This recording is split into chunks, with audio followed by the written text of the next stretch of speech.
ఇప్పుడు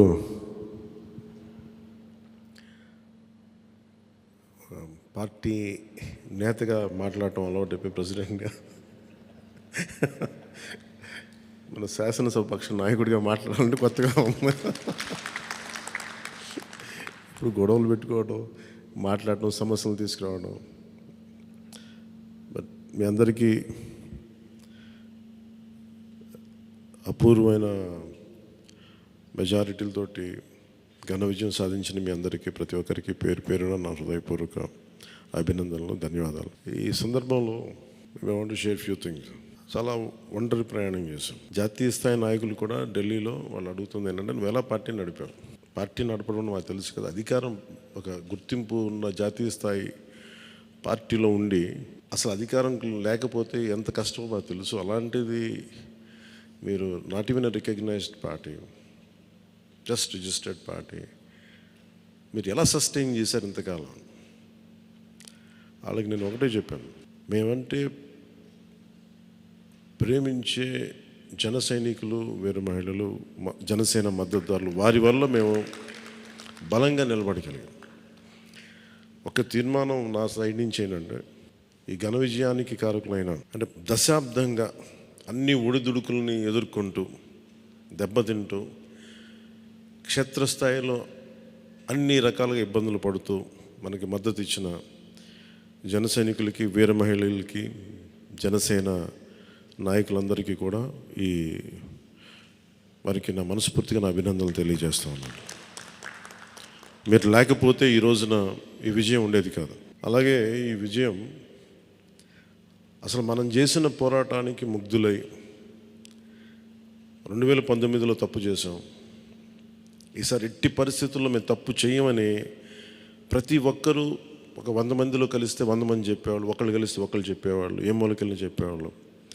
ఈ రోజున మనందరికీ కూడా ఇంత భారీ మెజారిటీలు వచ్చినాయి అంటే మనల్ని నమ్మిన ప్రజలందరికీ హృదయపూర్వకంగా మన ఈ మీటింగ్ తరపు నుంచి నేను వారికి నా కృతజ్ఞతలు, అభినందనలు తెలియజేస్తున్నాను. మనకి వీ హ్యావ్ గ్రేట్ రెస్పాన్సిబిలిటీ. అంటే నేను మొన్నదాకా మాట్లాడుతున్నప్పుడు అదొక పొలిటికల్ రెటారిక్ అనిపించుకోవచ్చు, but I believed in that and I believe in it. We have to bring back accountability in politics. జవాబుదారీతనం తిరిగి రాజకీయాల్లోకి తీసుకురావాలి. గొడవ పెట్టుకునేటప్పుడు అంటే మనోహర్ గారు మేము చాలాసార్లు మాట్లాడుకున్నప్పుడు, cooperation and confrontation is a part of democracy. సహకారం, సంఘర్షణ, ఎప్పుడు సహకరించాలి, ఎప్పుడు సంఘర్షించాలి అనేది అది ఆ సమస్యలను బట్టి వాటిని బట్టి. అంతేగాని ప్రతిసారి పోయినసారి ప్రభుత్వానికి కూడా చెప్పాను, మేము చాలా కన్స్ట్రక్టివ్గా ఉంటామని వాళ్ళకి అర్థం చేసుకోలేదు నా మాట, నా డెమోక్రటిక్ స్పిరిట్ని వాళ్ళు అర్థం చేసుకోలేదు ఆ రోజున. అలాగే ఇది కక్ష సాధింపులకి సమయం కాదు. ఇది ఇంత ఘన విజయం ప్రజల నిర్మాణానికి, లేదంటే వారికి అభివృద్ధికి, వారి అభ్యున్నతికి తప్ప ఇది ఒక వెండెట్టా గేయం కానీ, లేదంటే పగా ప్రతీకారాలు తీర్చుకోవడానికి గతంలో ఇలా చేశారు కదా మనం ఇలా చేయాలి, అలాంటి ఆలోచన ధోరణిని దయచేసి మనందరం దాన్ని ఎంకరేజ్ చేయకండి దయచేసి దాన్ని. అలాగే చాలా చాలా క్షేత్రస్థాయిలో ప్రతి ఒక్కరూ అందుబాటులో ఉన్నాం, నాతో సహా. ఈరోజున జాతీయ స్థాయిలో మరి మనం సాధించిన విజయాలు కూడా చెప్పుకోవాలి. చాలామంది పొలిటికల్ పార్టీ ప్రారంభించారు, మూసేశారు భారతదేశం మొత్తం మీద. ఈవెన్ ఫ్రమ్ పంజాబ్ నుంచి ఎవరో వచ్చి మాట్లాడుతున్నారు, వాళ్ళ అకాలీదళ్ ఫ్యాక్షన్ ఒకటి. మా నాన్నగారు స్టార్ట్ చేశారు, మేము స్టార్ట్ చేసి ఇనిషియేట్ చేసి ఆఫ్ చేసేసుకోవాల్సి వచ్చిందని. మన ఎన్నికలకి మనం సాధించింది from a registered political party నుంచి రికగ్నైజ్డ్ పొలిటికల్ పార్టీ. అండ్ రెండు, నెవర్ బిఫోర్ ఇన్ భారత్ పోటీ చేసిన అన్ని స్థానాల్లో భారీ మెజారిటీలతోటి గెలుపొందటం, 100% స్ట్రైకింగ్ రేట్, 100%. అంటే మన మీద ఎంత విశ్వసనీయత ఉంది, అంటే ఎంత విశ్వాసం ఉంది ప్రజలకి, ఎంత నమ్మారు, ఇది వాళ్ళు చేసి చూపించారు. 2019లో ఎలక్షన్లు అయిపోయిన వెంటనే మేము తప్పు చేసాం, మేము నీకు నిలబడతామని చెప్పి అది ఈ రోజున మనకి మద్దతుగా నిలిచిన ప్రజలందరికీ కూడా ఇంకొక మారు చాలా చాలా ప్రత్యేకమైన ధన్యవాదాలు. అలాగే 2 పార్లమెంట్లు పెట్టాం. అంటే దాదాపు మీరు చూస్తే 2 పార్లమెంట్లు మనం ఇవి తీసుకుని దాదాపు ఒక 45 స్థానాల్లో ప్రభావితం ఉన్నట్టు మనం ఖచ్చితంగా డైరెక్ట్గా. అలాగే మన టీడీపీ, మన ఎన్డీఏ కూటమిలో మిగతా పార్టీల విజయానికి కూడా మేము ఎంత బలంగా నిలబడ్డామో మీ అందరికీ తెలుస్తుంది. ఓట్ ట్రాన్స్ఫర్ ఎంత బాగా జరిగిందో. ఫస్ట్ టైం చాలా అవేకెండ్ ఓటింగ్ జరిగింది, చాలా రెస్పాన్సిబుల్ ఓటింగ్ జరిగింది. వీళ్ళందరూ న్యూ జనరేషన్. అసలు యువత ఎంత నమ్మారంటే అర్ధరాత్రి వాళ్ళకి 12 అయినా కానీ 11 అయినా కానీ ఆ ఎండలో మండుటెండలో నిలబడి మధ్యాహ్నం నుంచి వాళ్ళ క్యూలు వాళ్ళకి వంతు వచ్చే వరకు అలా నిలబడి మరి ఓట్లు వేసారు. అంటే ఇవన్నీ చాలా చాలా బాధ్యతనిచ్చాయి. అలాగే ఈరోజు మనం మాట్లాడుకున్నప్పుడు కూడా రేపు మన పవర్ షేరింగ్ ఏంటి ఇవన్నీ కూడా మీకు తెలియజేస్తాను. ఇది మన ప్రతి ఒక్కరికి నా ఉద్దేశం మనందరం అందుబాటులో ఉండాలి. అది మీరు మనందరం కలిపి ఒక సమిష్టిగా ఒక నిర్ణయం తీసుకుందాం, ఒక కమిటీగా ఏర్పడి ఎన్ని రోజుల్లో మనం నియోజకవర్గంలో అందుబాటులో ఉండాలి. అలాగే ప్రభుత్వానికి సంబంధించి సమస్యలకు సంబంధించి ప్రజలకి ఎంతంత ఏ అవసరాలు ఉంటే మనం ఎలా అనుసంధానం చేసుకోవాలి మిగతా మన ఎన్డీఏ పార్ట్నర్స్ తోటి. అలాగే కేంద్రంలో ఇప్పుడు మనకి చాలా చోట్ల మన నియోజకవర్గాల్లో బ్రిడ్జ్ ఒక్కోసారి ఓవర్ బ్రిడ్జెస్ కానీ ఇవన్నీ కేంద్ర పరిధిలో ఉంటాయి. అవన్నీ మీరు చేయాల్సింది అంటే మన నియోజకవర్గపు సమస్యలు ప్రాధాన్యత అంటే యాజ్ పర్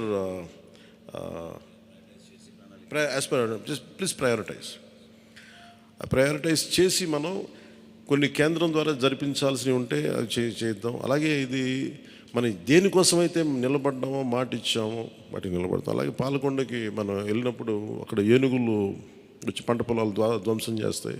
ప్రతి చిన్న చిన్న సమస్య. అలాగే irrigation projects, minor irrigation projects వీటికి చాలా తక్కువ నిధులతోటి 20-25 కోట్లతో అయిపోయే పనులు చాలా ఉన్నాయి.